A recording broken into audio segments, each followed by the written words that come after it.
Welcome to Seasoned Conversations, where experience meets insight and life's journey reveals its deepest wisdom. I'm your host, Kenneth Braswell, and here we share authentic stories of reinvention, purpose, and fulfillment from the seasoned paths we walk.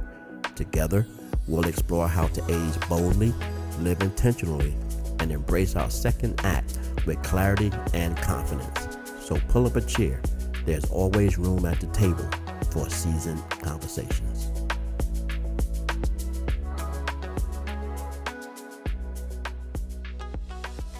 So welcome to the Seasoned Collective. It's been crazy, the conversation that we have. And you should know that all of these conversations are organic. And so I sat down to think about a bunch of things I wanted to talk about based on comments from the Facebook group and comments from our website. But it's interesting because as I'm talking to more and more people about this work that I'm doing around the Seasoned Collective, like these conversations begin. And when I start listening to these conversations, it's kind of like, yo, that's great content. People need to be ear hustling on this conversation. My guest today, Javin Foreman, longtime friend, peer co-worker, brother in the struggle on all things, not just our work and our calling, but in raising our boys, as well. We have a lot of conversation. Cool thing about Javin is he's not in the 50 plus space yet, right? But he can see the finish line. It's knocking on that door. Hey, October can't be that big 5-0 knocking on the door. So he coming. And so that's why I wanted to get him in here, because one of the conversations that I've recognized, like in talking to a couple of people that are like on the cusp, was I'm not there yet, but I'm thinking about it, right? It's on my mind. And so I wanted to start having some conversations because I know there are folks that are in Seasoned Collective that aren't on the 50 plus side, 60 plus side, 70 plus side, even 80 plus side, but they're on that 40 plus side, and life is getting serious. It has gotten serious, but it's getting serious. But specifically, and I got a lot of things that I can talk to Javin about, and he's going to be back because I said last week in my conversation when I was talking to Miss Juanita that I kind of feel like Seasoned Conversations is going to be like Kevin Hart's shows. I was watching something the other day, and he was doing a promo for his new series on muscle cars. And he was talking about the show. And someone asked him why he's doing, because he has done a lot of those kinds of things. His show on XM, Sirius XM, with his boys, with the Red Cup Boys, I think that's what they're called. Plastic Cup Boys. But he said in response to why was he doing this, and I just like, whoa, that answer needs some exploration. And he said, I love being with my friends. And it's like, okay. So in this work I do, I often tell people I love being around the folks within Fathers Incorporated because they don't feel like employees. They don't feel like cogs in the wheel. We have, even in the midst of our business, we have family-oriented conversations. Sure. But Javin and I both have boys in sports at different levels. But the cool thing about Javin for KJ is KJ started his basketball career here in Atlanta.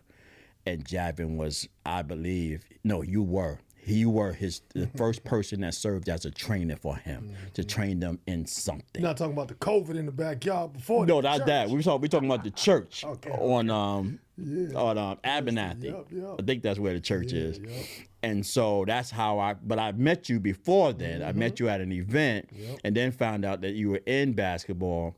And so we talking now almost 8, 9, possibly even 10 years ago. Yeah. So we've watched our boys grow, and what I want to kind of talk about is life when you are approaching that 50 plus, and there's some seriousness about raising these boys, particularly black boys, all boys in general, but black boys more specifically. So how are you feeling, and what kinds of things are you thinking is going to change in your life once that 5-0 is on your certificate? Man, well, I hope the next time I come, KB, I ain't bent over, I ain't grayed out, you know what I'm saying, man? I still got my faculties. I don't have a nurse behind me, you know, but no, the reality of it is, man, I just hope I procure more wisdom in that time. So it's, it's conversations like you. That's why I like to build anytime we get a chance, man, outside of work.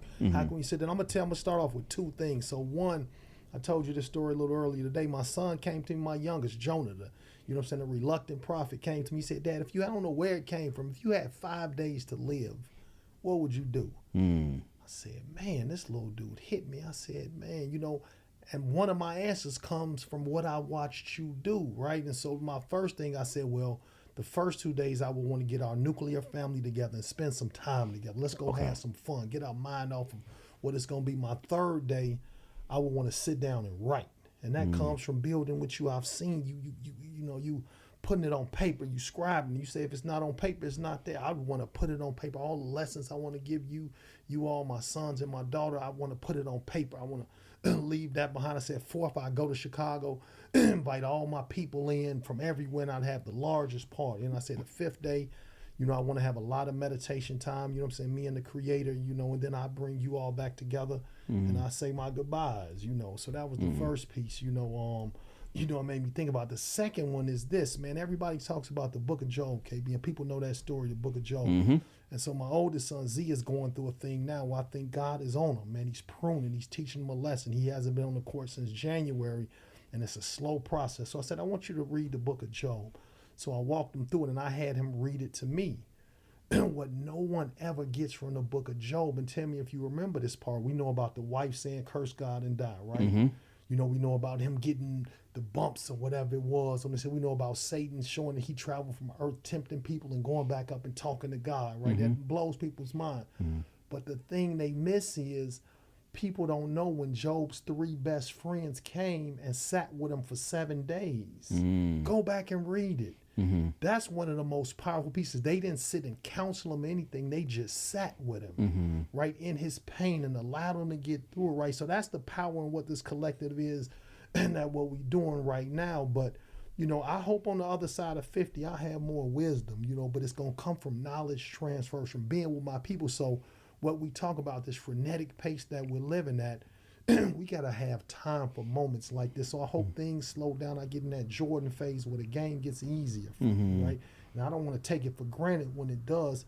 I want to take time to be able to create and get better at things. So I hope my next interview, I'm 50, and I got some more wisdom and things to say. Yeah, but part of what you are experiencing, and I am to a lesser extent, although still experiencing it as a parent, and then at your age and at my age, is the quickness of our generations and how things are changing. Like my change growing up was a little more stable than yours. I always connect my the changes of my life to music, because you and I are both like music heads. We love music. But I always attach my evolution to the evolution of music. And when I can think at the earliest of my times, what I remember is reel-to-reels. Right? And then I remember 45s, and then I remember albums, and then I remember 8 tracks. 8 tracks may even be before albums. But then I remember cassette tapes. Then CDs, then MP3s, now the cloud, right? And so we're talking over the course of 50 years that has happened. But for our boys, yours at the ages of, preteen, and mine at the cusp of adulthood at 16, like life for them in the span of those 7 years has accelerated at a pace that now includes things. So how can I explain this? There are things that Joe and Z now have to experience that KJ didn't have to experience when he was at that age. That's how, like, we talking between 16 and 10 and Z is 13. 14 in September, We're talking 4 year span. Like, there's an element of KJ's early life that didn't include the No. level of technology that exists today. Yeah, and just innovation too. You know what I'm saying? And I don't know. And I'd love for us to be able to flash the graphic, and like what you're talking about is important. I guess innovation constantly happens, but how much time was it between the 45 to the record to the cassette? It had to be. Had to be 10 years before. 15 cassette to CD, I would think, before it took over. Like you say, these innovation things happen in a matter of years. Like I know some of these, when we talk about the basketball thing, these camps and stuff did not exist. I don't think rankings existed when KJ was around. Being able, the internet was there, but nobody was really trying to rank third graders and fourth graders necessarily. Now it might have been a small pocket, but it's almost like it wouldn't be acceptable. It's like now things are much more acceptable, but when I look behind them and we see it, we talked about it, money is behind everything now. Right. And I think that's what we've gotten into. So even if you think about the advent from 45 or cassettes coming in, it wasn't about money necessarily. So, I can make a cheaper product. It was more about portability. Absolutely. How can we help people? Man, I got this tape in my pocket now, CD, but they weren't trying to necessarily jack you because this new technology is here. It wasn't profit driven. It was about driving innovation and lifestyle. So 100%. I think that's what's behind this change. Yeah, and it does shift like how our children learn, right? So they have to learn quicker. One of the things that I've said is that, we are now entering probably the third generation now, possibly the fourth generation of children who actually know more than their parents. Now, it is because they have more access to information and the amount of information they receive is at greater levels than we receive information. But the nuance in that is while they may have more information, they still don't have wisdom because wisdom comes with experience and living. Absolutely. How do you think that's going to impact our boys when their experiences are moving so fast that it really doesn't give them time, where you talk about having Z go and look and read the book of Job and him having to slow his life down to literally read. Not go find a YouTube video or a how-to video, but go to the source, slow down, read words that then interpret themselves to you in a way that you can understand it from your point of view. For sure. How is that going to be even more difficult for raising all of our children, but boys specifically, because boys don't have patience for reading. Right. I think it's going to be interesting because I think it will be those that benefit who have us or who can catch this podcast at some point, or who can catch the information. You think about any era, there were things that our parents, fundamentals that were taught to us by our parents that got them through, right? Whoever it might have been, you caught that right mentor. It seems to me that there's a generation that just like think about it, was called home training back in the day. And you could see you bring that kid over into your mother's house who didn't have home training, she was going to tell you that boy don't have any home, don't bring him back over here. He didn't catch those lessons that got us through, right? So I think what a real work is going to be is how can we translate these lessons, and not from this judgmental space, oh, my generation was so, like I joke with boy Z, you could have never grown up on the south side of Chicago, man. You went, oh, Dad, you crazy. Now, Joe, I'll be like, Joe, you probably would have made it. You a little off. He's like, yeah, I know, Dad. So, but not in this judgmental way, but how can we pass along the things that we've learned? And that's when the magic is going to happen. Like, they'll teach us online things like, man, there was a comedian on Instagram I saw that he's like, man, I'm gonna show y'all something. I guarantee you. And then when he's like, he's our age, I'm 50-year-old cat, 50 up.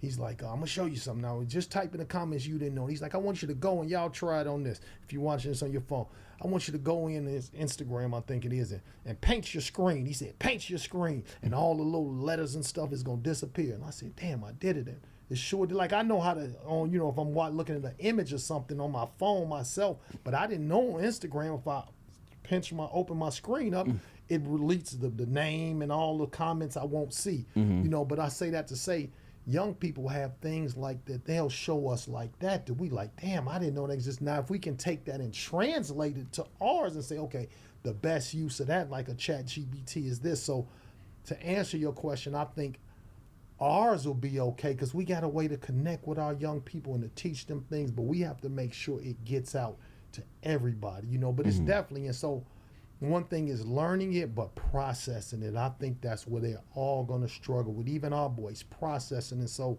you got to keep that lens in that eye. How is he processing, comparing himself to the top 20, 30 kid in the country who's a double reclass? How is he, you know what I'm saying, comparing himself, you know what I'm saying, to a kid who seems to have all the success, or they go on vacations all the time? You know, just being mindful and keeping those lines of communication open. Yeah, but when you see them, like one of the things that, in terms of the quickness of this evolution, the leadership, meaning the parents of these children, are also accelerating. So where we are now is my kind of baby boomer generation at the end of this kind of level, we slow things down. Like for KJ, I slow things down. KJ is not going to slow things down for his kids in the same way. And his children definitely ain't going to slow things down for his kids. And so there's going to be less of an opportunity for the development of wisdom, right, than now, because we're not going to have anybody to slow things down. And we have no way of knowing where technology is going to be in 10 years, right? Right now we're on the advent of artificial intelligence and AI. And people are in the belief that AI can do anything. But what they don't understand, that while it might be able to do anything, it doesn't do anything without human ingenuity, right? And human input and human interaction. Like, we built it, we feed it information. What it does with that information is based on what we feed it. Then what we receive from it is what we receive from it, either without any human interaction or artificial intelligence, based on what a whole bunch of people, you know, have said.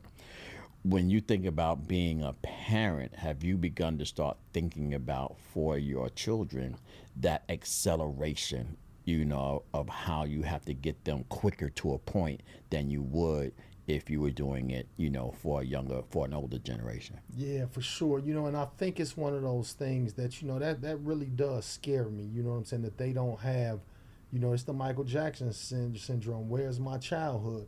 So I always think, do they have a childhood, or have I, almost what MLK said, that I integrate my children into a burning building by putting them in AAU? Wow. So, because that's a career path almost, right? In some shape, form, or fashion. You know, it could be a sports career path, or it could be this path. I wanted them to get the social emotional lessons from the sport more than anything. And I thought, sure, scholarships, maybe that'll come along. They thinking professional, you know, but if you're going to do that, you have to commit at 11, 12, 13 if you're going to have the mindset of a professional athlete, with more people playing sports than ever, with it being $1 billion business, with people having trainers, you know. So I think that's something I struggle with right now, to say, am I still giving them a childhood, right? So it's no question that as generations come, you know, it's probably will, you know, you need to know your career path maybe by 7 years old in the next 10 years if you're going to be a doctor, whatever, and start getting good at it. But I also believe, on the flip side of it, I think nature takes care of itself. I think we're going to see some of these social media. I asked my children that the other day. We were all riding together. I said, do you all ever think it's going to be a time with you all's generation, maybe, where social media isn't as important? They was like, yeah. I'm like, they said, I think it'll turn into something else, you know, but we find ourselves slowing down, wiping it. So they take these social media breaks. So I think there is a level of pushback. And then my last thing I say is, I think the creator has his hand, no pun intended, on some of this stuff. The thing all these generators are bad at is creating hands. I think then you still gonna have to put your hands on things and touch people. So I think it's gonna come a time when the need for, and it's funny because we got all this online stuff that happens and we know it's great, but I think what's gonna happen is people are gonna relish times like this to connect, and we gonna find it's in a spiritual and it's a physiological exchange that takes place that people gonna get hungry for. And those will be the new masters that understand that. While everybody else is living online, the elites, just like how we had the conversation driving past that country club, the elites will still be connecting in person to get that exchange. And so we have to make sure our kids get the download like it's nothing like this. Well, the human touch can't be underrated. Yeah. Right? I have a Doberman. One of the things that they call Dobermans is Velcro babies. Like Dobermans, they have a thirst and a need to be touched, right? By those who love them, right? They have a need to do something else if they ain't feeling you. You ain't got to be touching a different way. They ain't gonna do the touching. But like Zaire, like he can't lay down for more than 10 minutes unless he's like really knocked out sleep without getting up and walking over to me and me rubbing his head or him putting his leg on his head on my leg, or he has to, and it's funny because sometimes he'll come up to me and I'll act like I don't see him.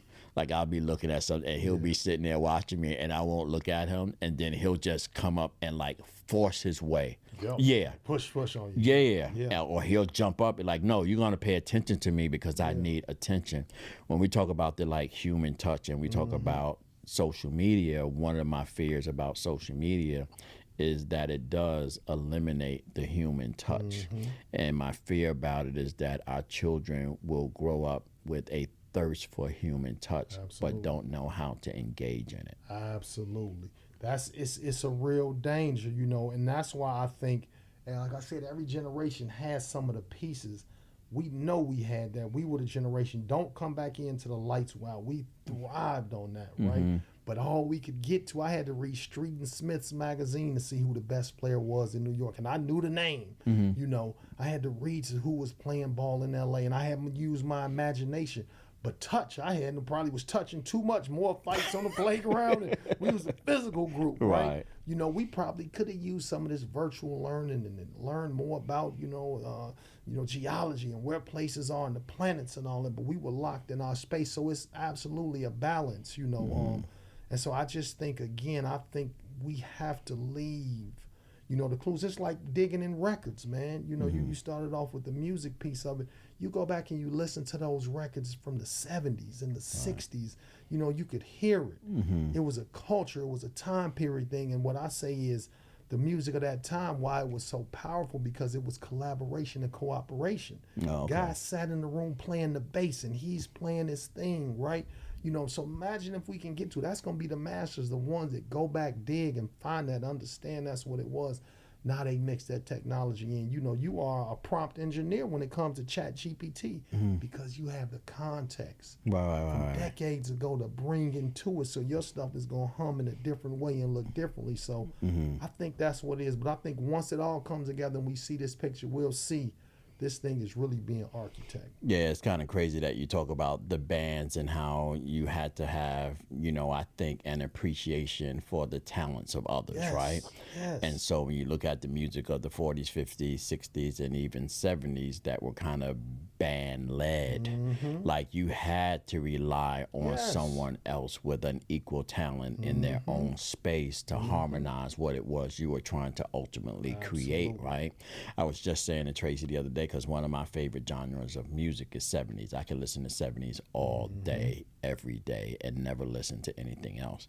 But I do have a 90s playlist, which I think is my next genre that I like. I get from 70s to 90. And about maybe a week ago, I created an 80s playlist, right? And so I've been in the car listening to the 80s playlist.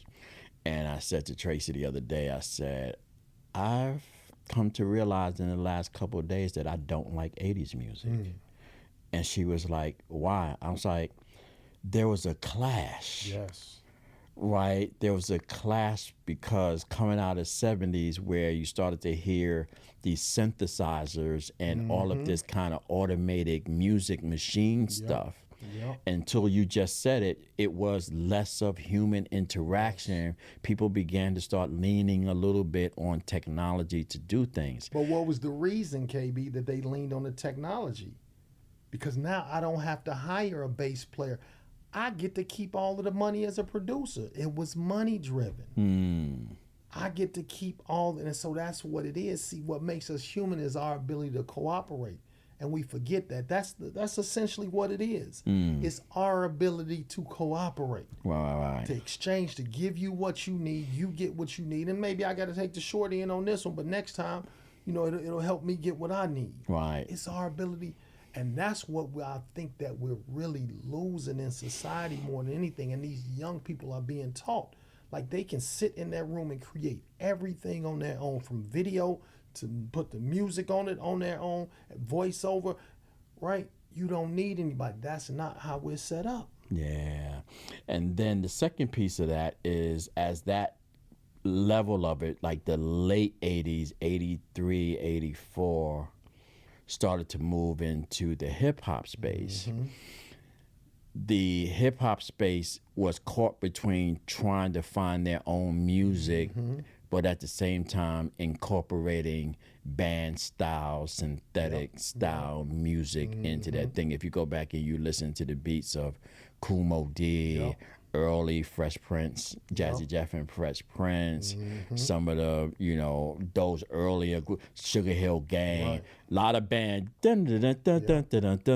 lot of band stuff going on. And then here comes Run DMC, beat, then the beatbox and all this kind of stuff. It began to start shifting a little bit. So I think that there was a little bit of musical chaos going on in the 80s that makes it not my favorite, because it didn't have a voice. It did not. The 80s don't have a voice of music. Now, 90s come, and now 89, 90, Tupac and Biggie starts telling stories. LL starts telling stories. Wu-Tang start telling stories, and then this whole genre of music begins to start telling. Rakim starts to take words and flip them around and flip them backwards and flip them this way. And then you skip over the 90s, and then you start moving into the 2000s. But check this before you move past the 90s. Why you also liked it, what they did, that was the era of digging. They went back and dug the 70s samples. See, that's when samples really started coming in, was the late 80s leading into those 90s. So you had them grabbing those old school records that we felt from the 70s, bringing them in. So again, that's what I talk about, the digging. One day, hopefully this generation we talk about will dig for these types of things. And when they incorporate that into the culture, it'll be a great culture. But keep walking it down. Nah, but you're taking me exactly where I'm going. So then we get into 2000s and 2010s, and people stop digging.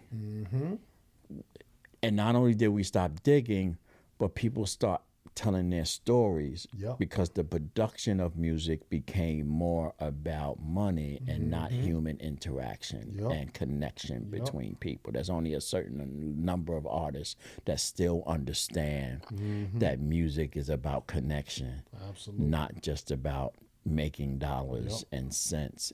But there are still no storylines. Like, I can't listen to someone's music and tell their story and hear their story coming through.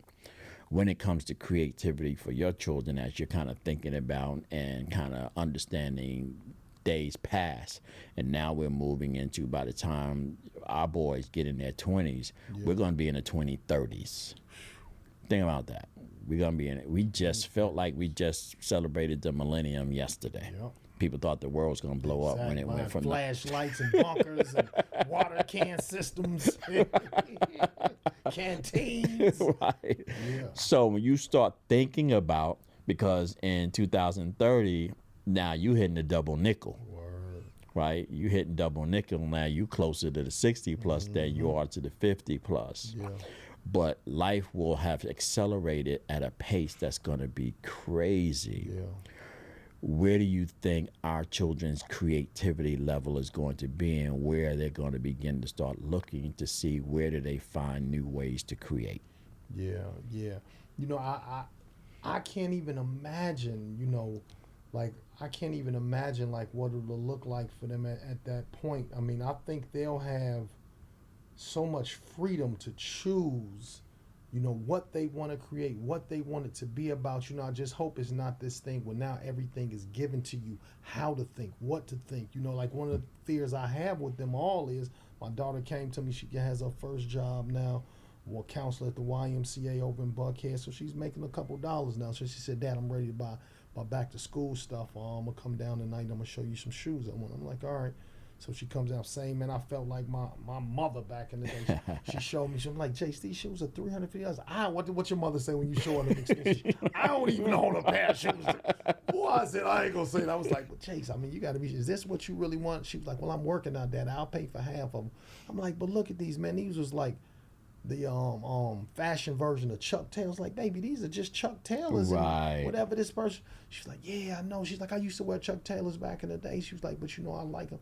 I was like, dang, I get it, Jay. She was like, you know, honestly, Dad. She's like, no, I really do like them. She's like, I'm fine with it. If that's what you choose to do. It's fine to have a couple of pieces that you want, but work on creating your own style, you know, because you could flip some and you could find these, you know what I'm saying? I showed her some old tree torns or something. She's like, come on, Dad. I was like, I'm just giving an example. Right. But you can dig a little bit and find what you really like. You know what I'm saying? So I hope they get into it. And I think life has a way of doing that, you know, where you just get tired and you got to step back and you got to find it. And I believe the Creator will give you those messages inside, but you have to be able to hear it. It can't be so much noise. So they have to know how to go to that place. And I think I've always done a good job of that, and having a house that's structured, man, where, you know, they go to bed at a certain time since they were little, so they would have the foundation to be able to hit. And I think that's where faith kicks in. Okay. I can't try to control what that's going to look like, but as long as they have, you know, the opening that they can get the download, you know, from God, from the Creator, you know, still hear my voice and things, you know, that I gave them that foundation. It's like basketball. You know, KJ's had a great foundation from working with me to Tion to other places. So I think that's what's going to carry him, is the fundamentals that we give him. Okay. As we kind of round this conversation down, I don't want to leave without incorporating conversation around relationship and marriage, because we oftentimes try to frame our lives around our children, and we forget we got a whole relationship going on that was the genesis of these children in the first place, right? And so as you kind of think about raising them and thinking about the development and evolution of your own marriage, like, and you begin to start thinking about your 50 plus, 60 plus years, it's like, okay, like, all right, they're 13 years old. If everything goes right, in the next 6 years, we're going to be empty nesters. Right? That's crazy to think. Yes. You didn't think about that, No. right? And you got 3. So I'm looking at Joe. So in the next 6 years, they're going to be gone. Will you get to that point in your life and ask yourself, is this all it was about? Or are you building on what's it about, you and your wife now? So when you get there, you look back and you can look at each other and say, you know what, job well done. Yeah, you know what? And so I think the way when we talk about our children being compressed and having, I know for a fact I've been compressed in that department where I haven't even had time to even visualize that, because it's been so tough day to day to get them what they need. I know I've neglected a ton of that. Now I think in the back of my mind, it's a vision. What I do is I function in kind of daily gratitude, and I ground my family in that. You know what I'm saying? One of the things I always remind my wife, like, is look what we've done together. Look what we've built together. You know, because, you know, we've been knowing each other and, you know, been friends, dated the whole night since high school, since 15 years old. I remember when my daughter turned 15, I said, I met your mother at the age you are right now. Think about that. Wow. Right? You know, so just to see her evolution, but I definitely haven't. And I think sometimes men, that's what we can be guilty of, compartmentalizing things. Like, I got so much, I just got to get these children through, right, that I haven't. But I know I haven't been neglectful, so there's been any holes in our relationship, but to keep it solid and, like, you know, look what we've accomplished. But I do think it'll be a moment of reflection, then where I have to start digging again to see what does this chapter need to look like for us. But I know, same thing, like I talked about, I've laid a great foundation of gratitude, showed I appreciate everything that we've built together, and then look at what we've produced, you know, together. Now it's time for us to say, okay, maybe it's a little time for us now. You know, I don't know how long, but then now how can we make an impact and serve the rest of the world together? Yeah, because I know one of the things in my conversation with Miss Juanita, when we kind of talked about retirement and kind of that space, one of the huge things that she kind of talked about was this fear of and recognition of what quality of life is going to look like. So it's not so much what I want to do, but what's going to be my quality of life that's going to allow me to be able to do what I want to do. Because it's, one thing to say I'm retired. Right. Like it doesn't look the same way it looked 30 years ago. Right. Right? This looks different, and there are folks out there now that are the more advanced season space that say there ain't no such thing as retirement. That's what it seems like. Right? Yeah. But how long can you go? Man, and I think for me, and that's one of the pieces why I wanted to be a part of the collective, is because I want to be able to look at that. I want to be able to look ahead, right? But I think it's just, man, until I get job well done, son. You know what I'm saying? Like, I know as long as I have something to give, but I'm not one of them people like, man, if I wanted to go fishing, all right, but I'm not going to do a 2-month fishing trip and travel the world, right? I'm going to be in the mix someplace, you know what I'm saying? What I think my purpose is in some shape, form, or fashion, is my vision. Maybe sometimes I do have ambitions, man. And sometimes hearing about your travels to Africa, I got to get there. Right. So I know I'm going to have to take some time to do those things. But I'm thinking while I'm there, I'm trying to get in the mix and see how I can do some things and make some stuff happen. So it's who we are. So I don't know if that is something that we've taken on in the last couple of decades, to say, hey, we just take our purpose with us. But guys were getting the gold watch. They were getting the gold watch and kicking their feet up and, watching baseball. Man, I don't have time to watch a baseball game.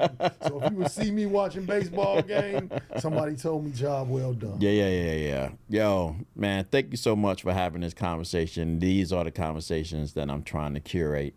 Just real life. Like, I do think that there is a value to storytelling. Indeed. Right? Through personal narrative, through testimony, right?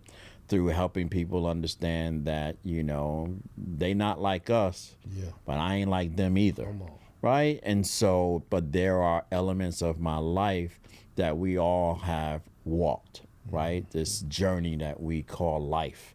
We all have had to walk it in our own ways and learn our own lessons as a result of the experiences that we've encountered and the responsibilities that we've created for ourselves, right? And how we have responded to those responsibilities and what does that look like. And so these conversations for me are just gold nuggets for people to be able to sit back and just see and say, man, somebody else thinks like I'm thinking, or they're trying to understand what I'm trying to understand, and I'm not alone, right? Because we talk about that human touch. That's the big thing. Nobody wants to feel like they're alone.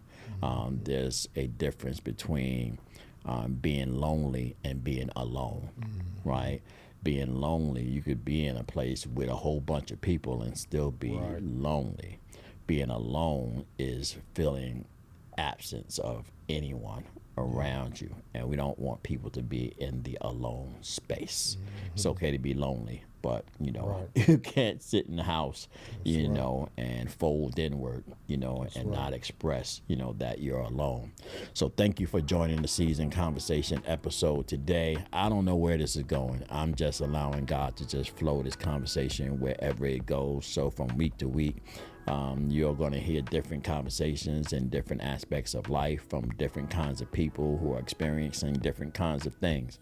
I'm going to use the base of what I know to sit back and facilitate conversations and add to conversations and extract from conversations so that you can receive the kind of nuggets that you deserve from these conversations. So, Jav, thanks again, man. Thank you, my Appreciate brother. you, bro. Yes, sir. We'll be back. He'll be back. Indeed. And for all of you, make sure that if you are not following the Season Collective, to hit that subscribe button. It matters with respect to people stimulating the algorithm so that more people see the collective. Join the Facebook group if you're not already a part of the Facebook group, because that's where the engagement and conversation is taking place right now. And so we are already engaged. People are already dropping their photos and asking questions and having conversations, and we want to stimulate that more. And then also be on the lookout, for my book, Too Seasoned to Care, along with the workbook, because I'm going to begin to start doing trainings and all kinds of conversations and dialogue around elements of the book that I think is going to edify your life as well. And so thank you again. As my good friend Bishop Ferg always says, I love you, and there's absolutely nothing you can do about it. God bless and take care till next time. Thank you for joining me for today's seasoned conversation. Remember, every step we take shapes the legacy we leave. If you enjoyed today's episode, please subscribe, leave a review, and share it with someone else navigating their own seasoned journey. To learn more and to become part of our growing community, visit us at theseasoncollective.com. Until next time, stay seasoned, stay purposeful, and remember, it's never too late to care deeply, to live boldly, and to rewrite your story.